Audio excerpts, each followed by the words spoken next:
Mana tushing, singlim, meni tushing. Siz kim edingiz? Blogermidingiz? Kim edingiz? Komila Lo'lamidingiz?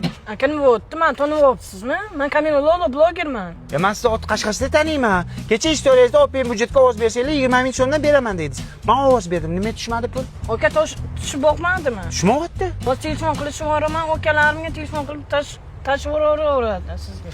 Aniq tushyapti. Men bo'lmasa yozaman ustingizdan, singlim. Tushyapti, o'zi 1 minut hal qilib yuboraman, aka. To'xta! Olib keldingmi? Nimani? Open budjetga bergan ovozing pulini olib keldingmi? Yo'q, tashlab beraman deyapti-yu. Kim? Komila Lo'la bloger. Yugur, ana shunaqa blogerlarga ishonib, ha? Mana matqovul o'g'li. Ovoz bergan puliga 1 litr yog' olib keldi. Turabga. Agar 20 ming siz uyga kirsang, ko'zingni o'yib olaman bola. Hey, Lola pipimidi. Qani pul? Nima tushmadi pul? Ha? Men san blogerga ishonib ovoz berdim Open budjetga. Qolganlar ana yog' olyapti ekan. Sen nima beryapsan menga? Aka nima bo'pti? Qo'li berib pul tushmayaptimi? Shimo Sheva qatdiki?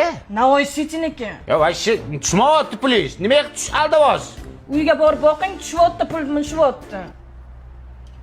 Ha, uyimgacha borguncha tushyaptimi? Akalarimga aytyapman, tushyapti. Bo'ldi, kutaman. Bu odam bo'lmaydi. Nimaga dada? Qani 20 ming so'm. Abduqodirni qara. 20 yoshida geylik oldi. Sen bo'lsa 20 ming so'm ovozingni pulini ola olmayapsan, ha? Hey, Abduqodir to'yiga Holland bilan Gvardiola kelyapti. Lekin bu yurishi bo'lsa, to'yingga kuchugam kelmaydi, bildingmi?